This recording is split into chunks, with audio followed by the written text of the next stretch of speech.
अब हम मंच पर आमंत्रित कर रहे हैं विजय कुमार सिन्हा, उप मुख्यमंत्री बिहार को। उनसे बातचीत आएंगे न्यूज 18 इंडिया के एडिटर पंकज भाई।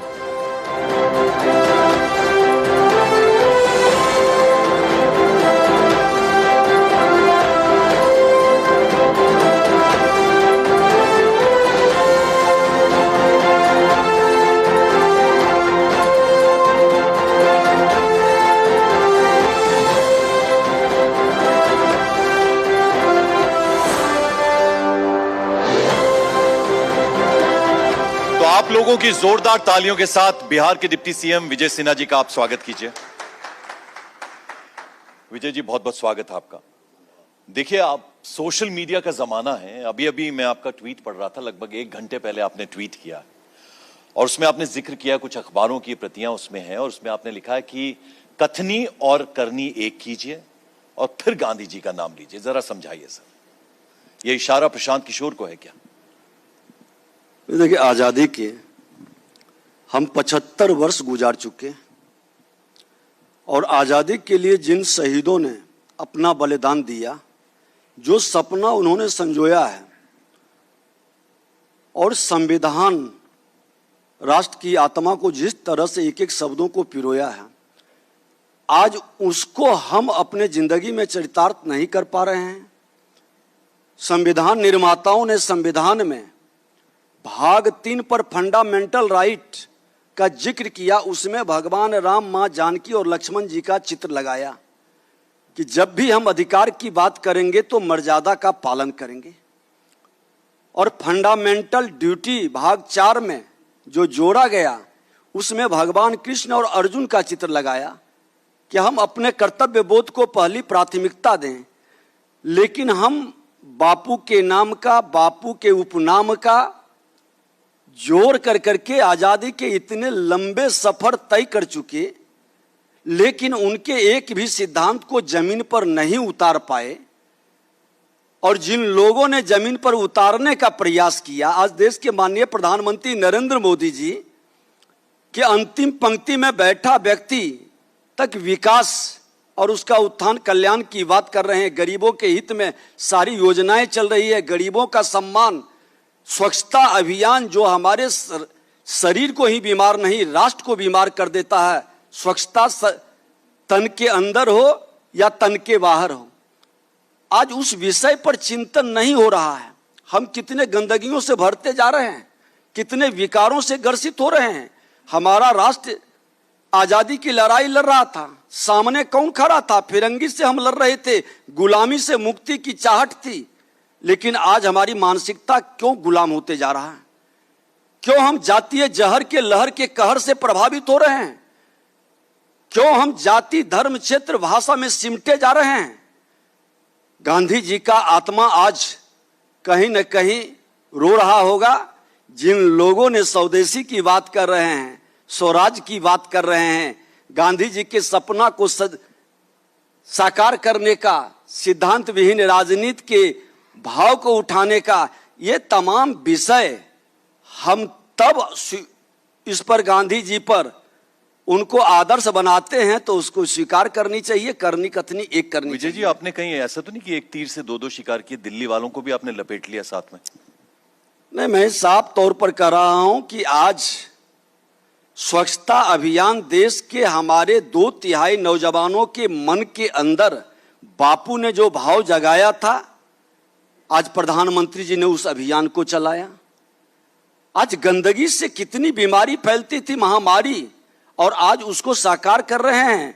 और जो व्यक्ति संविधान के अनुकूल जनता के हित में काम कर रहे हैं, लोग उस संविधान के भक्षक के रूप में उनको प्रेजेंट कर रहे हैं।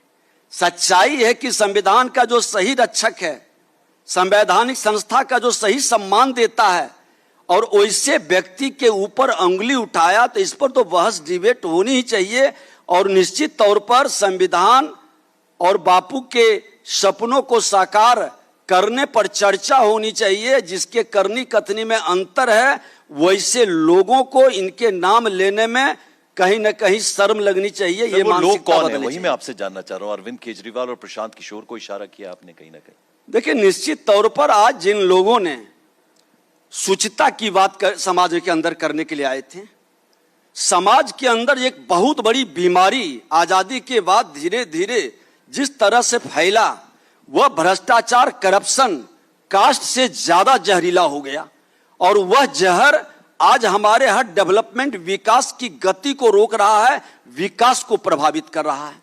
विकास के अंदर घून के तरह वह कहीं ना कहीं समाज को खोखला कर रहा है। और जिन लोगों को पढ़े लिखे, गांव में कहावत है, इसको दूसरे सेंस में नहीं, कि जब बिगड़ा तो पंडित बिगड़ा, मूर्ख कहां कब बिगड़ा है। पंडित का मतलब ब्राह्मण नहीं, विद्वान। जो विद्वत जन होते थे उसको हम पंडित कहते थे। हमेशा समाज का नेतृत्व और आदर्श वो उपस्थित करता था। आज पढ़े लिखे लोग जब करप्शन के शिकार हो जाते हैं जी। हमारे सचिवालय के सेक्रेटरी अगर जो कई आईएएस आज भ्रष्टाचार के आरोप में जेल में जा रहे हैं, मुख्यमंत्री जनता ने 2/3 से ऊपर बहुमत से जिसको बनाया वो जेल के अंदर करप्शन में जा रहे हैं, तो एक बार विचारना होगा समाज को कि हमारी कथनी करने में कितना विजय जी अंतर आ देखिए, गया। आप चूंकि बिहार के परिप्रेक्ष्य में हम बात करते हैं, देखिए चूंकि आप डिप्टी सीएम है तो इसलिए मैं तो आपसे पूरे बिहार के संबंध में बात करूंगा। तो भ्रष्टाचार, रंगदारी, जंगल राज, बिजली पानी नहीं, अर्थव्यवस्था पूरी तरह से पंगु हुई थी, तो क्या उससे उबार के ले आए हैं आप बिहार को? अब बदला बिहार है क्या? देखिए, एक तेजी से बदलता बिहार आजादी के समय था। बिहार के प्रथम मुख्यमंत्री श्री बाबू के समय में अंग्रेजों का लिखा हुआ है कि लॉ एंड ऑर्डर में बिहार नंबर 1 राज्य था। आजादी के समय हर राज्य में लाशें गिर रही थी और लाशें लद के आ रही थी और जा रही थी। बिहार में यह स्थिति नहीं था। लॉ एंड ऑर्डर में बिहार नंबर 1 राज्य था। डेवलपमेंट में भी आज बड़े बड़े इंडस्ट्रीज बिहार, झारखंड साथ था, यहां पर लोग आ रहे थे। नहरीकरण, किसानों के हित में नहरीकरण सबसे बेहतर बिहार के अंदर हुआ था।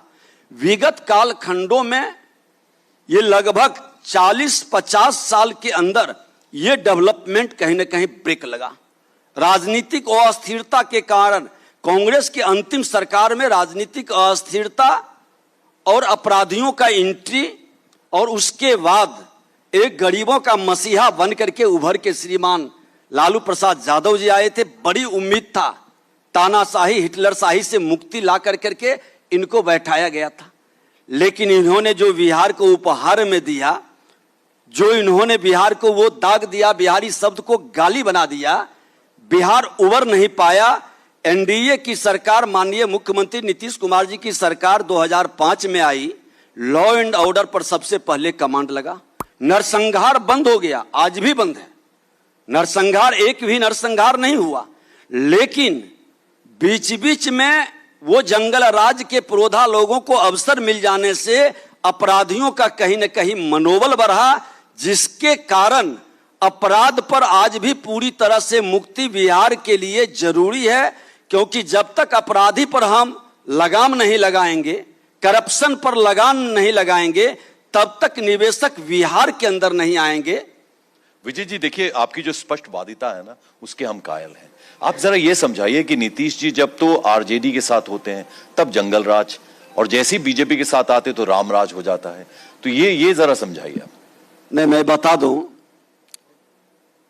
कि भारतीय जनता पार्टी के साथ राम राज्य और राजद के साथ जंगल राज, ये 2 बार अवसर मिला है। ये फर्क दिखाई पड़ रहा है।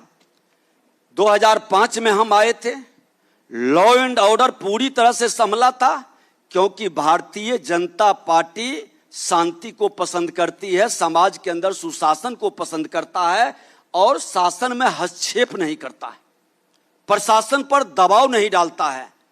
लेकिन ये लोग जब आए तो आज मैं बता दूं कि मैं नेता प्रतिपक्ष था उस समय। अभी जस्ट शासन में राजद के लोग थे, तेजस्वी यादव जी उप मुख्यमंत्री थे, और इजराइल मंसूरी एक मंत्री थे। वहां एक राहुल को हत्या किया गया, राहुल साहनी को।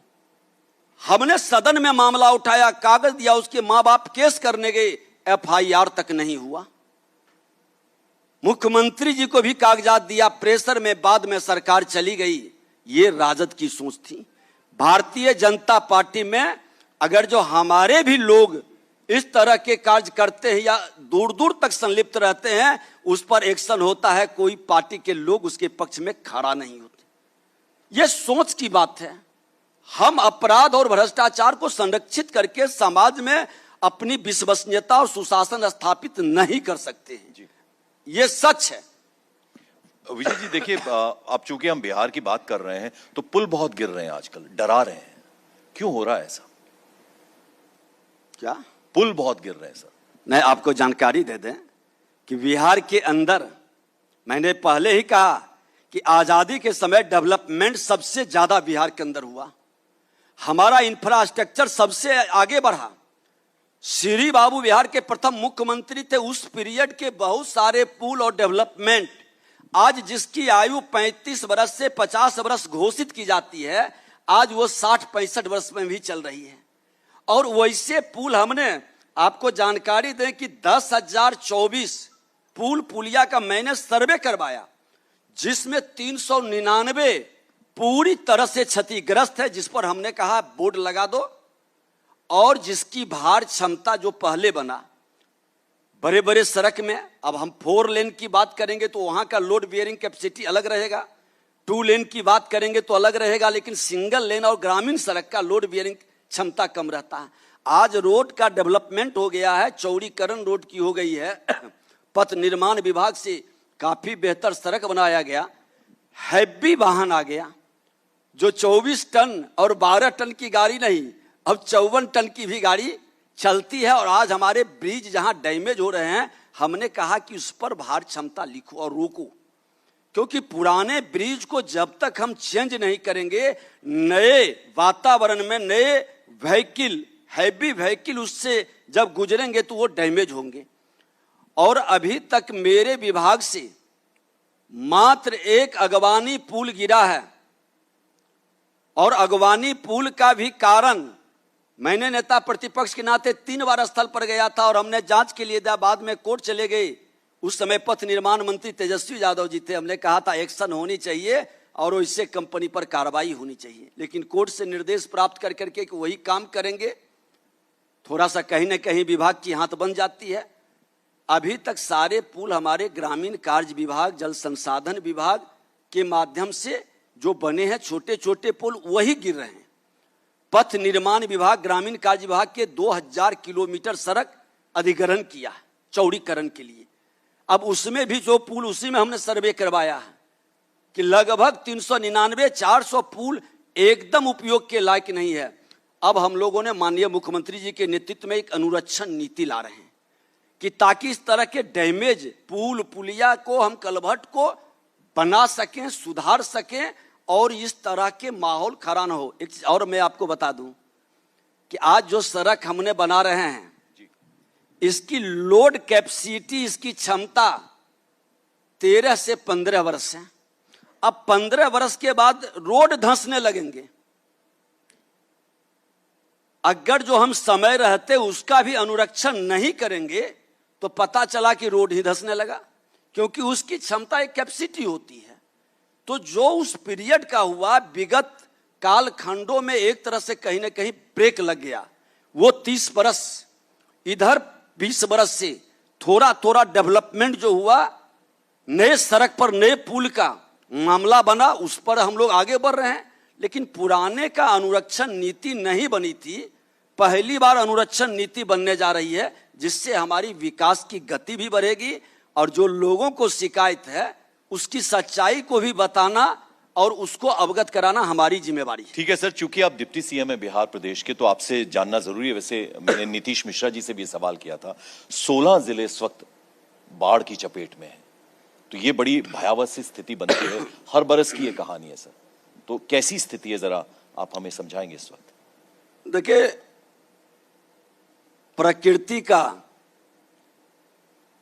जो उपहार मिला था वह अभिशाप में बदल रहा है, और हम उस अभिशाप को फिर उपहार में बदलने के प्रयास कर रहे हैं। आज बाढ़ का, आज कहीं पानी का हाहाकार है और हमारे पास पानी से बेहाल है। सर मुझे अटल जी की वो बात याद आती है, वो जो रिवर्स को लेकर उन्होंने बात कही थी कि कहीं सूखा, कहीं नदियों की इतना अपार नदियां हैं, तो वो रिवर डिस्ट्रीब्यूशन, वो पानी का उस तरीके से होना चाहिए। कितनी दूर की सोच थी उनकी। मैं आपकी बात वहीं पर हम जानना चाह रहे थे। वो भविष्य दृष्टा थे, वो जानते थे कि अगर जो हमारे पास बिहार को ये पानी मिला है, ये प्रकृति की वरदान है, इसको हम हर नदियों को जोड़कर डाइवर्ट करें, इसको संचय करें और भविष्य के लिए इसका उपयोग करें। लेकिन कहीं ना कहीं आज नेपाल के निकट से भी हमारी व्यवस्था परिवर्तित हो जाती है। आज 11,500 करोड़ भारत सरकार ने कोसी के त्रासदी से मुक्ति के लिए जो देश के प्रधानमंत्री नरेंद्र मोदी जी दिए हैं, एक शुरुआत है कि हम कैसे इसको वरदान में बदलें, इस माहौल को कैसे चेंज करें। आज आप देख लें कि दक्षिण बिहार के अंदर हम सुखाड़ की स्थिति से गुजरते हैं, उत्तर बिहार बाढ़ की स्थिति से गुजरता है। हम इसके बीच में आज समन्वय बनाने का, नदियों को जोड़ने का, इस पानी की उपयोग हम बेहतर ढंग से करने का आज जो प्रधानमंत्री और मुख्यमंत्री जी की सोच बन रही है, नदियों के बीच गाद एक बड़ी समस्या बन रही है। बरसों से सिल्ट आ रहा है, हम गाद नहीं निकाल पा रहे हैं। आपके माइंस विभाग हमारे ही जिम्मे, हमने एक प्रपोजल दिया है कि अभी तक हम सैंड को निकालते थे, अब हम गाद को भी निकालेंगे, सिल्ट को भी निकालेंगे। हमारे जहां पर इंफ्रास्ट्रक्चर में उपयोगिता की जरूरत पड़ेगी वहां इसका उपयोग करेंगे और नदी भी मेरा सुरक्षित होगा। उसका जो अलाइनमेंट है, जो नदी का बहाव का क्षेत्र है, उसमें बेहतर ढंग से करें। लेकिन ये एक दिन दो दिन में नहीं होगा, क्योंकि बिहार के अंदर एक और दुर्भाग्य, खास करके उत्तर बिहार कोसी के अंदर, कि जो नदी का एरिया है वो उसका बदलते रहता है नेचर, और इसके कारण हम कोई एक निर्णय पर पहुंच नहीं पाते हैं। और ये प्रकृति का इस तरह का अभिशाप को झेलने के लिए कोसी त्रासदी कई बार हुआ है। आज कई बड़े बड़े ब्रिज हम बनाए हैं, आज वो ब्रिज हमारा रक्षक है, नुकसान जान माल की कम हो रही है। जब भी इस तरह की व्यवस्था बनती है, अब हर जगह हमारे क्षेत्र भी टाल है, हर वर्ष आती है, लेकिन अब इतने सड़क बन गए हैं, इतने ऊंचे स्थल बन गए हैं, जहां पर पहले होता था कि लोग पूरी तरह से जान माल का नुकसान, आवागमन ठप, लेकिन आज बाढ़ में लोग ग्रसित भी हैं, लेकिन राहत की सामग्री बाई रोड जा रही है। तो ये एक बेहतर अचीवमेंट है स्टेट गवर्नमेंट की, और ये 15 से 20 साल के अंदर के डेवलपमेंट का है। ठीक है सर, अब देखिए विपक्षी हमले अक्सर करते रहते हैं, यहाँ भी कोई नई बात नहीं। एक परिवार है, रोहिणी आचार्य हो, तेजस्वी यादव है, कह रहे अपराधियों की सरकार है और वोट के टाइम नजर आते हैं वैसे सोए रहते हैं, और इन सब के मालिक नीतीश कुमार है। देखिए, बहुत अच्छी बात है, कम से कम श्रीमान लालू प्रसाद यादव जी, जिनके जंगल राज में पले बढ़े ये दोनों हैं, और अपने पिता के कीर्ति के वीरती का अन्न प्राप्त किए हैं। मन मस्तिष्क में अगर जो अपराध के विरुद्ध भाव आ रहा है तो हम तो बधाई देंगे। एक संकल्प क्यों नहीं लेते हैं? मैं सदन के अंदर भी, सदन के बाहर भी कहा कि ये अपराधी बिहार के लिए अभिशाप है। अपराध और भ्रष्टाचार आज बिहार के विकास के गति को रोक रहा है, यहाँ के इंटेलिजेंट प्रतिभा को दबा रहा है। तो आइए मिलकर के शपथ लें, खुला चुनौती है कि एक भी अपराधी को टिकट नहीं देंगे। आज बताइए जी, आजीवन कारावास होता है, वो उम्मीदवार बनते हैं। जो शराब माफिया है वो गोपालगंज से उम्मीदवार बनते हैं। चुन चुन के अपराधियों को टिकट देने की क्या व्यवस्था है? अपराधियों को संरक्षित करने का खुल करके बिहार के विकास के लिए चाहते हैं तो आइए मिलकर सभी राजनीतिक दल को, अब एक अपराधी से लड़ने के लिए दूसरा अपराधी को खड़ा करना पड़ता है। ये माहौल आज हम उग्रवादी जो माले है, आज उसको हम सदन में पहुंचाते हैं, विधानसभा से लोकसभा तक।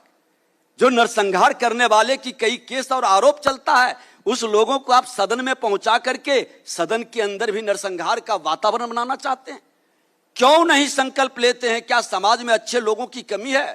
कोई भी समाज, कोई भी जाति है जिसमें अच्छे लोग, चरित्रवान लोग, विद्वता से विद्वान नहीं होता है, अपने कर्म से वो विद्वता को प्राप्त करता है और समाज में विश्वास स्थापित करता है। ऐसे लोगों की बड़ी जमात है जो राजनीति से सिहर जाता है इन अपराधियों की, भ्रष्टाचारियों की जमात को देख के आमंत्रित करते हैं कि आइए मिलकर के ये संकल्प लें, है हिम्मत, करेंगे घोषणा कि एक भी अपराधी और भ्रष्टाचारी को टिकट नहीं देंगे। जिस दल का राष्ट्रीय अध्यक्ष ही एक अपराधी हो, आर्थिक अपराध कोर्ट से घोषित सजा याफ्ता हो, वो अपराध पर बोलता है, ये शोभा नहीं देता। सर, जब मैं आपको सुन रहा हूं तो देखिए आपकी जो वाणी है बिल्कुल दिल से निकल कर आ रही है। आपके बारे में मैंने बहुत पढ़ा भी, तो उसमें ये पाया कि आपके बारे में कहा जाता है कि आप रेवोल्यूशनरी स्पीकर हैं, क्रांतिकारी वक्ता हैं। तो जो वाक्पटुता की कला है, क्या बचपन से ही आई? कौन से ऐसे राजनीतिज्ञ हैं जिनको आपने देखा और सोचा आपने कि उन जैसा वक्ता बनना है, उन जैसी राजनीति करनी है? देखिए सर, ये तारीफ कर रहा हूं मैं। नहीं, धन्यवाद। हम एक शिक्षक पुत्र हैं और स्टूडेंट लाइफ में, हाई स्कूल में सफाई का काम हमको मिला था, बड़ा ईमानदारी से करते थे विद्यालय में। फिर हम लोग डिग्री डिप्लोमा इंजीनियर संघ के जनरल सेक्रेटरी भी बने। राजनीति में कहीं दूर दूर तक सोच नहीं थी, लेकिन राजद की ही सरकार बनी थी। उस समय जिस तरह से युवाओं को, प्रतिभाओं को दबाने का और जिस तरह से हतोत्साहित करने का, तब हमने निर्णय लिया था कि राजनीति करेंगे। और आज देश के माननीय प्रधानमंत्री नरेंद्र मोदी जी का मैं हृदय से धन्यवाद देते हैं, अपने केंद्रीय नेतृत्व का, कि हमें सेवा का अवसर दिया है। विधानसभा अध्यक्ष जैसे प्रतिष्ठित जगह पर हम घबरा रहे थे कि हम तो उस पद के योग्य नहीं हैं, लेकिन लोगों ने विश्वास व्यक्त किया। मैं बता दूं कि श्रद्धेय अटल जी ने 2 चीज कहे थे कि काजल की कोठली से दामन बचाकर निकल जाना। जब वो चुनाव हार करके बाढ़ में आए थे, पिताजी के साथ मैं सुनने गया था कि काजल की कोठली से दामन बचा के निकल जाना सबसे बड़ी राजनीति है। और कफन सर में बांध करके जो सामाजिक कार्यकर्ता निकल गया, उसको कोई परास्त नहीं कर सकता है। आज दुर्भाग्य से हम धर्म से जुड़े हैं, तो सतयुग में मंत्र के प्रभाव से व्यवस्था बदलती थी, द्वापर में तंत्र से व्यवस्था बदलती थी, त्रेता में द्वापर में त्रेता में तंत्र से, द्वापर में जंत्र से, और कलयुग में खडजंत्र से व्यवस्था बदलने का प्रयास करते हैं। राजनीति में ये खडजंत्र राजनीति की विश्वसनीयता को घटा दिया है, राजनीति को खोखला कर रहा है। हर पार्टी के अंदर अच्छे लोग कोई भी है, खुल करके उसकी तारीफ होनी चाहिए, उसके मनोबल को बढ़ाना चाहिए, लेकिन वैसे लोगों को कहीं ना कहीं दबाया जाता है, डिमोरलाइज किया जाता है और खडजंत्रकारी लोग आगे आ जाते हैं। इसके कारण हमारा राजनीति कलंकित हो रहा है। अच्छे लोग राजनीति में प्रवेश नहीं कर पा रहे हैं, जो भविष्य के लिए, वर्तमान तो कुछ ढंग से बेहतर निकल जाएगा, असर है, लेकिन आने वाले दिन में ये खडजंत्रकारी, चतुराई और चरित्र की राजनीति नहीं करने वाले लोगों की जमात बर्बाद करेंगे इस राष्ट्र को। सर, थोड़ा मौका परस्ती की भी बात होती है बीजेपी को लेकर। खास तौर पर ये कहा जाता है कि देखिए, जब पशुपति पारस जी को लाए आप, तो फिर चिराग पासवान जी को नाराज कर दिया, फिर चिराग पासवान जी को लाए तो पशुपति पारस जी को नाराज कर दिया, और अब फिर उधर नजदीकियां बढ़ रही हैं। इस तरह की भी खबरें हम पढ़ते रहते हैं, सच्चाई क्या है सर? देखिए, मैं बता दूं, बिहार को बचाना है, बिहार को बढ़ाना है। और देश के माननीय प्रधानमंत्री नरेंद्र मोदी जी ने साफ शब्दों में कहा कि पूर्वांचल का द्वार बिहार है। बिहार जब तक आगे नहीं बढ़ेगा, विकसित नहीं होगा, देश आगे नहीं बढ़ सकता, क्योंकि बिहार के संस्कृति और विरासत देश के संस्कृति और विरासत को बढ़ाता है। और यहां पर सबका साथ, सबका विकास का भाव मन के अंदर है। हर पक्ष के लोगों को लेके चलने का जो मनोभाव है भारतीय जनता पार्टी को, आप देखते होंगे किसी भी समाज का व्यक्ति हो, भारतीय जनता पार्टी सबको आगे बढ़ने का, उठने का मौका देता है, चाहता है कि सब लोग उठे, सबको लगे कि कोई चिंता कर सकता है। तो यही पार्टी न ये परिवारवादी है, न वंशवादी है, न व्यक्तिवादी है। इसीलिए हम हर पक्ष के लोग को लेके चलते हैं। कोई मौका परस्ती या कोई अवसरवादिता की राजनीति का ये लक्षण है। अवसरवादिता की राजनीति होती तो बहुत सारे ऐसे लीडर यहाँ हैं जिनको साथ में लेके चलने के बाद बहुत पहले ही भाजपा अपने ताकत से सत्ता में भी आ जाती। लेकिन अच्छे लोग, चरित्रवान लोग, जो सुशासन स्थापित कर सकता है, उसके नेतृत्व को ताकत हमारे पास होते हुए भी हमने स्वीकार करके बिहार में वातावरण बदलने के संकल्प को साकार करने का प्रयास किया। सर, अभी तक तो लालू परिवार था, लेकिन अब एक नई ताकत बन के उभरे हैं। वो नई ताकत जो है वो 2 अक्टूबर के दिन उन्होंने अपनी पार्टी भी घोषित कर दी और वो कह रहे हैं कि मैंने 3000 किलोमीटर पदयात्रा की है, लेकिन सिवाय बदहाली के कुछ दिखा नहीं, खुशहाली कहीं नजर नहीं आई। प्रशांत किशोर। देखिए, प्रशांत किशोर जी अनुभवी आदमी हैं। ये अपने मुंह से कह चुके हैं कि हम प्रधानमंत्री बनाते हैं, मुख्यमंत्री बनाते हैं, हम जहां चाहते हैं वहां परिवर्तन कर देते हैं। तो अब इनकी विद्वता तो इन्हीं से प्रकट हो रही है, लेकिन शायद वो एक चीज भूल गए कि ये लोकतंत्र की जननी की भूमि है और ये आज नहीं हुआ है। हजारों वर्ष पूर्व जिस धरती पर चाणक्य जन्म लिया है, वो भीड़ से उठा के एक चंद्रगुप्त को लाता है और बैठाता है। वह धरती बिहार है और बिहार के धरती पर परिवर्तन और राजनीति वही कर सकता है जिसमें त्याग होगा, जिसमें समर्पण होगा। इस राज्य के प्रति जहां जगत जननी का साक्षात अवतरण है, उस धरती के शक्ति, भक्ति और मुक्ति की भी भूमि है। उसके प्रति जो हृदय से सम्मान का भाव होगा, समर्पण होगा, तभी कर पाएंगे।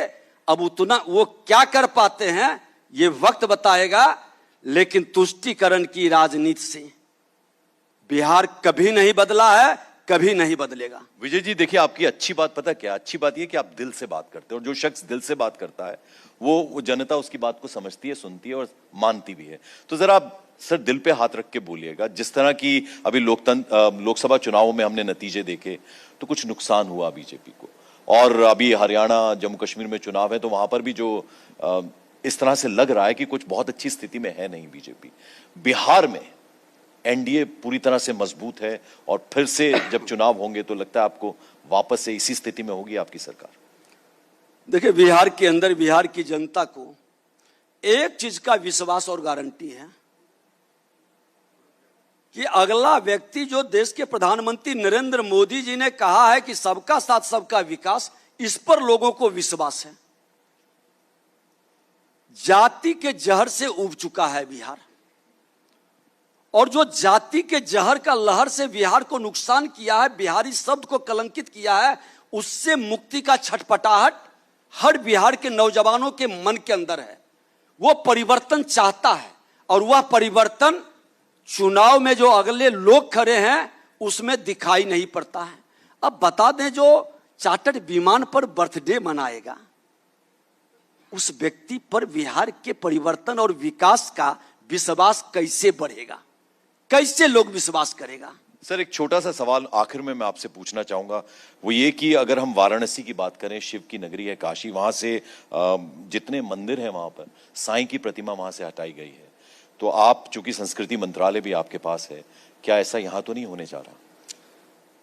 देखिए, मैं वसुधैव कुटुंबकम का जो संस्कृति और संस्कार है, और भारतीय जनता पार्टी अपने धरती के हर विरासत का सम्मान करता है, और मैं सबका साथ सबका विकास का जो प्रधानमंत्री का मंत्र है उसको ग्रहण किए हुए है हर भारतीय जनता पार्टी का कार्यकर्ता। और बिहार के अंदर मैं आपको बता दें कि हर धर्मों का मैं सम्मान करता हूं, हर वर्ग की, हर जाति का कुल देवता, कुल देवी जो बिहार के ग्रामीण क्षेत्र में ग्रामीण देवता होते हैं उसका भी हम सम्मान करते हैं। लेकिन एक आग्रह जरूर करते हैं कि उनका ही अब सम्मान करो जो अपने राज्य का, अपने ग्राम का, अपने परिवार का, अपने क्षेत्र का सम्मान बढ़ाता है। बहुत सारे युवा आज यहाँ पर हैं, मंच में से आपको सुन रहे हैं, जो बिहार के युवा हैं, उनको क्या आप मैसेज देना चाहते हैं, क्या संदेश देना चाहते हैं? देखिए, हम तो अपने युवाओं से कहेंगे, युग बदलने वाले, युग परिवर्तन करने वाले युग के वाहक ये युवा है। 2/3 21वीं सदी में ये लोग आए हैं, और 19वीं सदी में स्वामी विवेकानंद जी ने कहा था कि 21वीं सदी भारत का होगा, भारत विश्व गुरु बनेगा। तो हम अपने सांस्कृतिक विरासत के साथ विकास नई तकनीक को लेकर के निज गौरव पर जिसे हो न अभिमान, वह नर नहीं पशु के समान। हम नकल करने से अकल बिगड़ेगा, अकल से हमारा सकल बिगड़ेगा। अपनी विरासत को और अपने संस्कृति को लेकर आगे बढ़ो। इसी में मेरा विज्ञान भी है, इसी में मेरा इतिहास भी है। विजय सिन्हा जी, आप हमारे मंच पर आए, आपने हमें वक्त दिया, बहुत बहुत शुभकामनाएं आपको और बहुत बहुत शुक्रिया आपका यहाँ आने के लिए। शुक्रिया। मैं आपसे अनुरोध करूंगी कृपया आप मंच पर कुछ पर और बने रहें। अब मैं अनुरोध करूंगी कि न्यूज़ 18 इंडिया और हिंदी डिजिटल की मैनेजिंग एडिटर ज्योति कमल मंच पर आए और उप मुख्यमंत्री जी को धन्यवाद दें।